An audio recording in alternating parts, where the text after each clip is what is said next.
Silakan Bapak Aryan.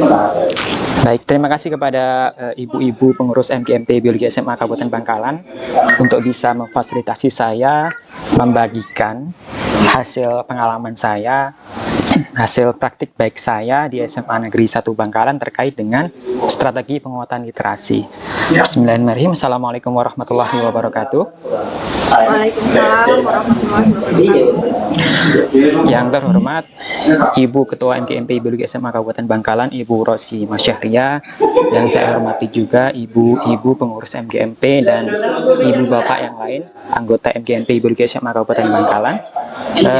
Jujur, untuk memilih topik praktik baik ini saya agak mikir begitu ya, karena kalau sharing praktik baik terkait dengan pedagogi atau pembelajaran, barangkali saya masih junior ini masih belum memiliki kapasitas dan kapabilitas yang cukup dibandingkan dengan ibu bapak yang lain yang sudah senior, sudah lebih tua daripada saya begitu.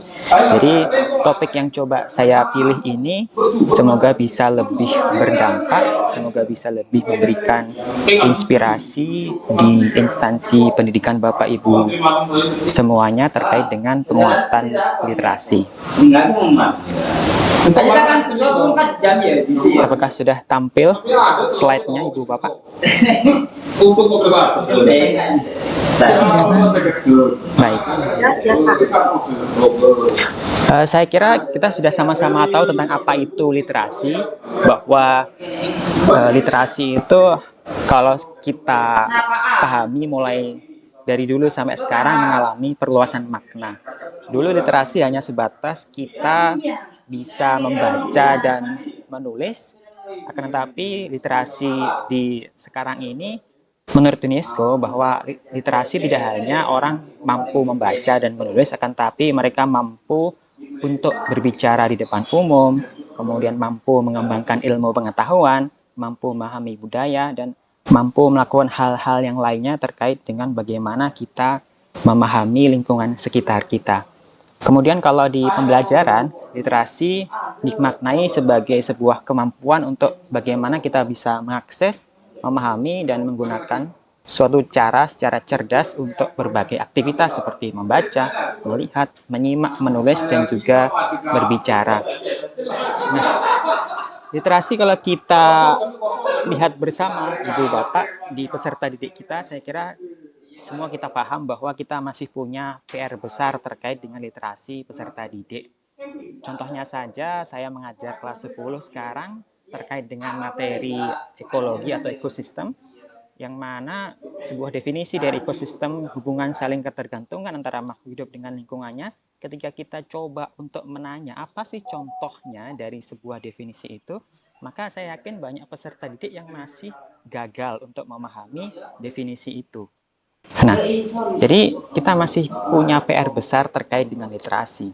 Literasi tidak hanya sekedar kita bisa membaca, akan tetapi literasi sekarang menurut UNESCO sudah sangat berkembang, yaitu ada literasi numerasi, literasi sains, literasi digital, literasi finansial, dan yang terakhir adalah literasi budaya dan kewargaan. Saya mohon izin untuk menyampaikan terlebih dulu bagaimana Indonesia, negara kita, terkait dengan data buta aksara. Semakin akhir-akhir tahun ini, kita tidak memiliki masalah dengan kelompok buta aksara atau tidak bisa membaca. Semakin tahun, banyak peserta didik kita, banyak kelompok-kelompok usia kita sangat sedikit untuk ada yang tidak bisa membaca. Tapi bukan itu sebenarnya PR kita. Walaupun bisa membaca, tapi apa yang dibaca dan menggunakan itu sebagai wawasan untuk bisa menyelesaikan masalah-masalah kita yang ada di lingkungan sekitar, nah itu menjadi PR kita. Nah, oleh karena itu, menurut pakar dan agama kita juga menerangkan itu, fungsi literasi itu ada 3. Yang pertama adalah enlightenment. Bagaimana literasi itu bisa mencerahkan kita dari yang tadinya tidak tahu menjadi seseorang yang tahu. Kemudian yang kedua adalah literasi itu enrichment. Literasi itu memperkaya wawasan. Dengan banyak berliterasi, tentu saja wawasan kita akan bertambah luas. Kemudian yang terakhir adalah literasi itu empowerment. dengan kita banyak berliterasi, maka membuat kita menjadi lebih berdaya untuk bisa menyelesaikan segala bentuk permasalahan yang ada di lingkungan sekitar kita.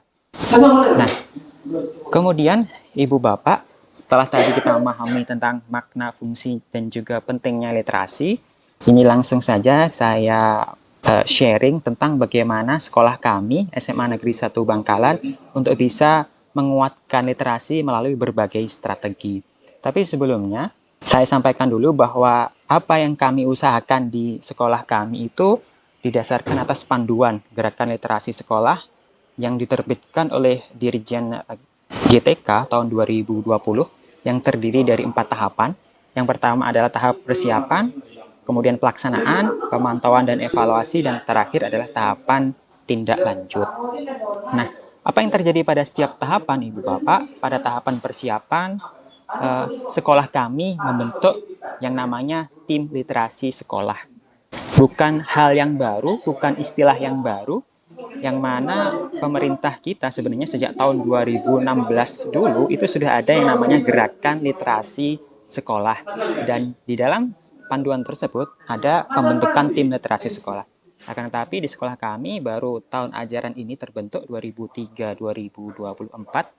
Nah, yang mana kami bersyukur memiliki kepala sekolah yang visioner, begitu, yang fokus, yang peduli terhadap literasi, sehingga kami sudah terbentuk tim literasi sekolah dengan hierarki struktur kepengurusan sebagaimana berikut. Ini juga kami rujuk dari buku pedoman literasi. Dan saya termasuk salah satu di dalamnya sehingga bisa berbicara lebih banyak. Nah, kemudian apa saja sih strategi literasi di SMA 1? Setidaknya saya bisa bercerita ada 6 strategi utama di SMA Negeri 1 Bangkalan. Yang pertama adalah pembiasaan mengaji, kemudian pembiasaan membaca dan menulis, ada pojok baca, ada majalah dinding, ada pemilihan duta literasi, dan yang terakhir ada penyusunan karya tulis. Nah, saya akan menjelaskan secara lebih mendetail dari setiap program, tapi sebelumnya kami juga memiliki turunan program dari ke-6 program utama tersebut, terutama yang terkait dengan pembiasaan. Kami punya 2 pembiasaan, yaitu pembiasaan mengaji dan pembiasaan membaca dan menulis. Pada pembiasaan mengaji, kita punya program literasi yang namanya LAGM dan LAGA. LAGM adalah literasi agama yang dibimbing oleh guru mapel. Guru mapel ini mata pelajaran yang mengajar di jam pertama. Kemudian ada LAGA, LAGA, literasi agama oleh guru agama. Ini literasi agama yang dibimbing oleh guru agama. Kemudian pada program pembiasaan membaca dan menulis, kami punya 3 turunan program.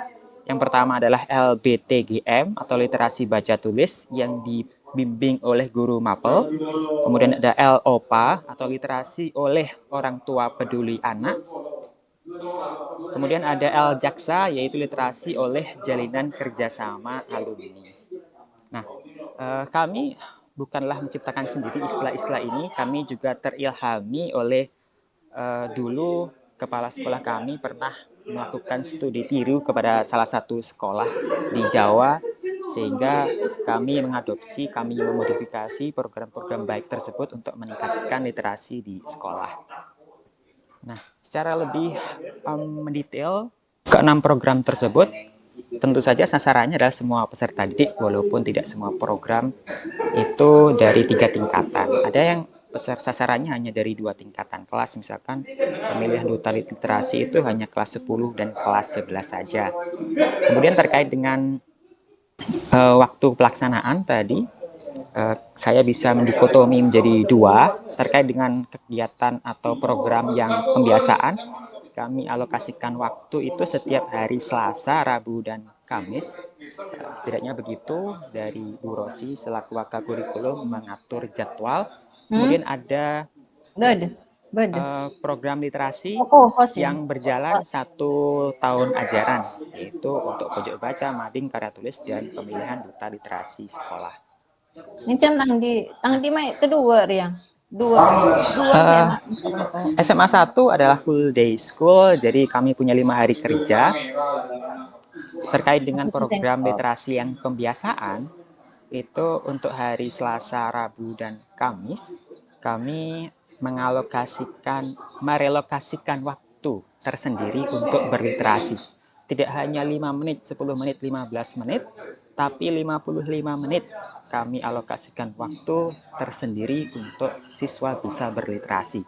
55 menit tersebut terbagi menjadi 2, yaitu untuk melaksanakan LAGM, yaitu pembiasaan mengaji, yaitu anak-anak mulai masuk pukul 6.45 sampai sekitar 10 menit ke depan, sampai 6.55 atau pukul 7 tepat, tergantung guru mapelnya. Kemudian sisanya sekitar 30 menit sampai 35 menit dilanjutkan anak untuk melakukan LBTGM, ya, literasi baca tulis, dipandu oleh guru mapel jam pertama yang mengajar di kelas tersebut, khusus untuk hari Selasa, Rabu, dan Kamis. Nah, ini secara lebih mendetail apa yang kami lakukan di pembiasaan mengaji. Di 10-15 menit awal hari Selasa, Rabu, dan Kamis anak masuk ke sekolah, itu wajib melaksanakan literasi mengaji. Nah, ini adalah program yang kami inisiasi di tim literasi, yang awalnya 50 menit anak hanya membaca saja, tapi penting juga untuk menanamkan nilai-nilai agama sebagai bekal kita untuk nanti. Maka kami bagi literasi itu di 10-15 menit awal itu untuk mengaji. Setelah itu sisanya literasi baca tulis. Nah, ini LAGM, berarti mengajinya dipandu oleh Bapak Ibu guru yang ada di kelas jam pertama.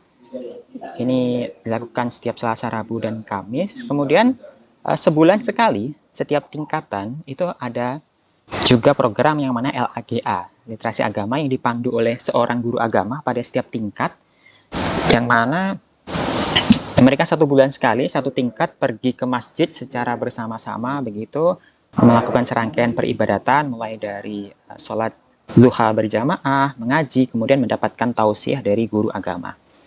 Yang kedua terkait dengan pembiasaan untuk membaca dan menulis. Jadi setelah tadi mengaji di kelas, sisanya untuk membaca dan menulis. Tidak hanya membaca, Ibu Bapak, tapi juga kami menstimulasi anak untuk bisa menulis. Kan ini PR kita bersama. Anak membaca sudah bagus, tapi menulisnya bagaimana? Nah, ini. Jadi tadi fungsi dari literasi enrichment itu ketika anak sudah selesai membaca, diharapkan anak mampu untuk mengungkapkan kembali apa yang dibaca dengan menuliskannya ke dalam sebuah buku jurnal. Nah, pengalaman kami di sekolah di awal-awal itu anak-anak tidak menulis kembali, tapi menyalin kembali apa yang dibaca. Nah, ini berbeda. Nah, jadi literasi di anak untuk menuliskan apa yang mereka pahami dari apa yang dibaca ini kurang. Apalagi untuk bisa mengaplikasikan apa yang sudah dipahami. Nah, itu lebih jauh lagi. Nah, selain buku yang kami wajibkan untuk mereka bawa, khususnya buku non-pelajaran, begitu ya, untuk dibaca, mereka menuliskan jurnal dari apa yang sudah mereka baca tersebut ke dalam buku seperti ini. Ini namanya buku jurnal literasi. Setiap anak di sekolah kami pasti punya. Ini sebagai bentuk kontrol dari guru. Pak Royan, maaf, slide-nya dari tadi memang bergerak ya, Pak?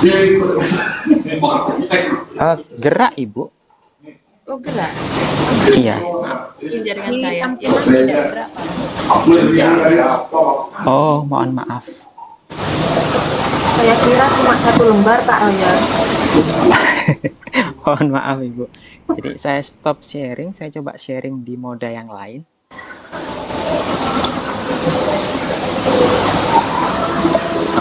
Aduh.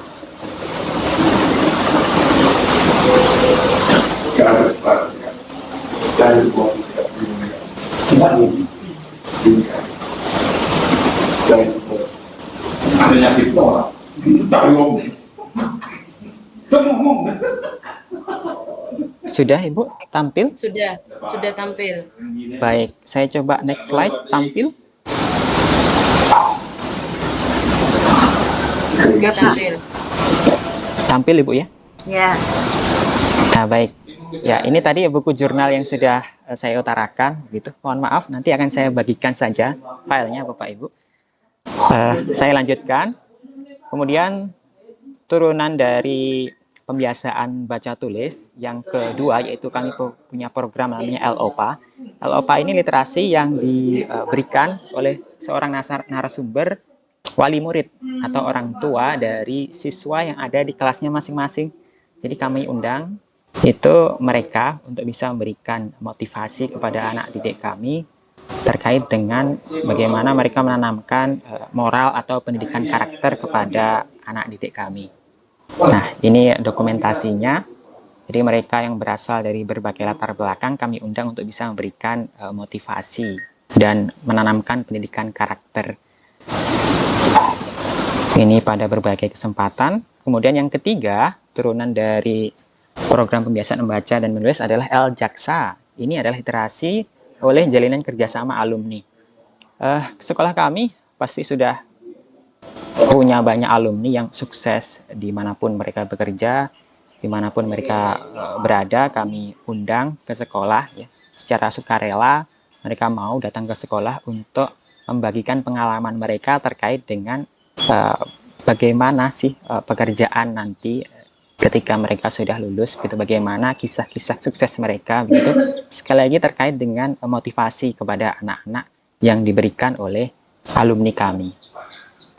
Nah, tidak ada timbal balik yang kami berikan atau tidak ada yang bermakna, hanya sebatas kami menggandeng alumni tersebut untuk sadar dan peduli terhadap pendidikan di mana alma mater mereka yang dulu, begitu. Hanya secari kertas berupa sertifikat yang bisa kami berikan kepada mereka sebagai bentuk cindera mata. Ini dokumentasi dari berbagai kesempatan dan berbagai profesi. Mereka mau hadir untuk ke sekolah kami. Dan yang ketiga adalah program pojok baca. Nah, ini tidak pembiasaan, tapi ini berjalan 1 kali selama 1 tahun ajaran. Ini satu paket sebenarnya dengan program majalah dinding. Jadi kami sudah membuat petunjuk teknis untuk bagaimana program pojok baca dan juga majalah dinding ini menjadi sebuah kompetisi untuk bisa dilombakan. Jadi setiap kelas, mulai dari kelas 10, 11, dan 12 wajib untuk mengikuti lomba ini. Sehingga mereka saling beradu untuk mempercantik kelasnya masing-masing, menciptakan sebuah pojok baca dan juga majalah dinding yang nantinya akan berimplikasi kepada peningkatan literasi. Kemudian berikutnya adalah pemilihan duta literasi.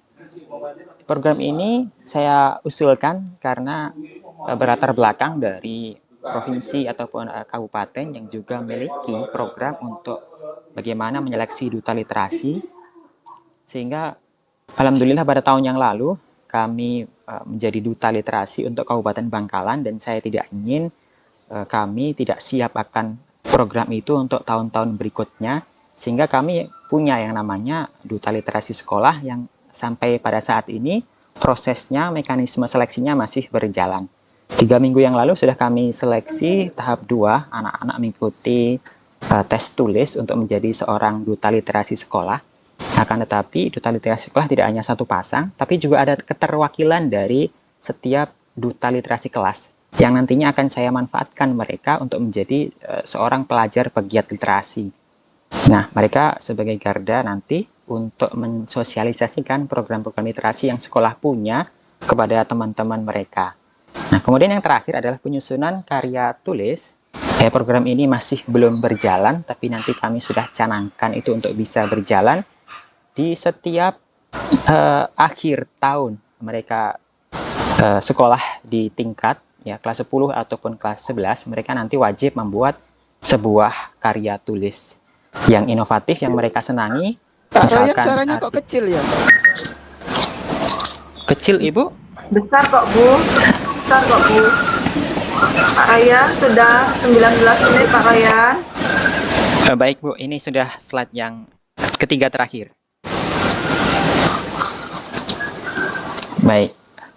Ini nanti kami harapkan untuk bisa terlaksana, yang mana siswa itu menyusun karya tulis yang mereka senangi, bisa fiksi, bisa non-fiksi, begitu ya. Kemudian yang akan kami kumpulkan itu nanti akan kami usulkan untuk bisa diterbitkan dalam sebuah buku antologi. Nah, kemudian tahap pemantauan dan evaluasi terkait dengan pembiasaan atau program-program kerja yang sudah terlaksana, kami terus melakukan evaluasi sehingga pada 2 bulan yang lalu kami mengundang sosialisator dari Dinas Perpustakaan dan Kearsipan Kabupaten Bangkalan untuk turut juga berpartisipasi memberikan motivasi literasi di sekolah kami. Begitu. Sekian Ibu dan Bapak apa yang bisa saya sampaikan.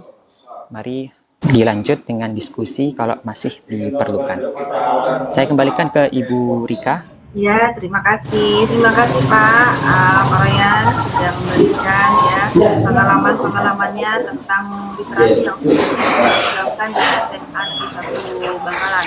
Ada 3 barusan yang saya dapat dengar bahwa ada L Bapak, ada L Jaksa dan L L baca ya, baca pojok baca. Nah itu sepertinya kayak sudah perencanaannya sudah matang sekali hingga memberikan tambahan juara 1 ya.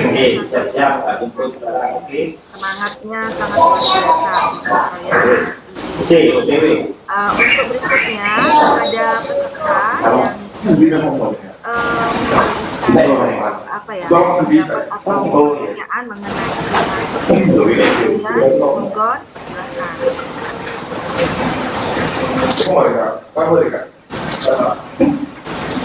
Mungkin sudah paham mungkin Pak ya. Literasi memang sudah terbiasa. Tapi untuk untuk menggerakkan siswa itu yang memang agak sangat sulit, memang sulit sekali. Meskipun awal-awalnya bisa, tapi setelah itu hilang seperti itu, kayak seakan-akan cuma sebentar aja. Nah, seperti itu. Iya. Teman-teman yang lain.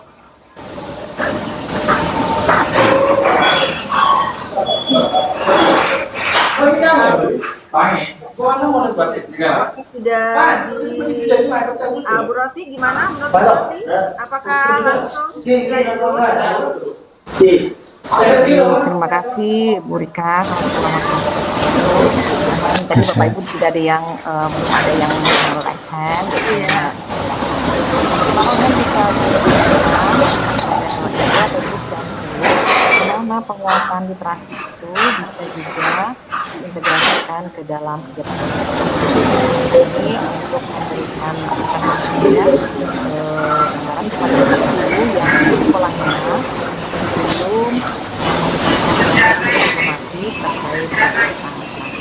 otomatis terkait dengan sistematis dan kolaborasi baik dari pemangku kebijakan maupun guru di sekolah.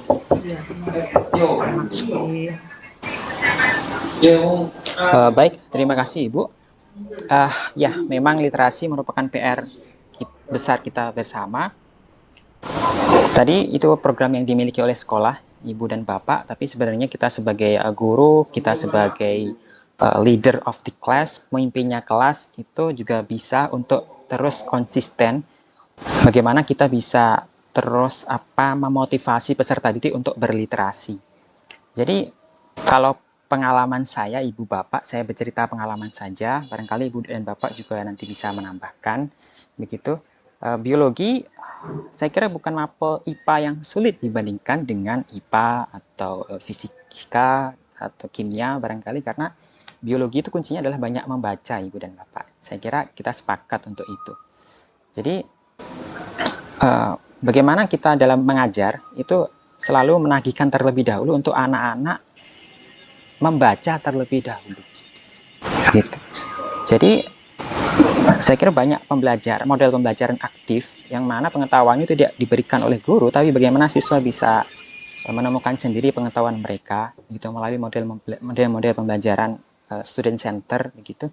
Tapi secara teknis kita juga bisa langsung menyuruh siswa untuk rajin untuk membaca. Jadi sebelum peralihan topik berikutnya barangkali siswa disuruh untuk membaca dulu, dan sebagai bentuk persepsi atau sebagai pengawal pelajaran kita tanya apakah mereka sudah membaca atau belum. Nah, kita berikan reward berupa tambahan nilai atau partisipasi kepada mereka yang rutin untuk melakukan itu.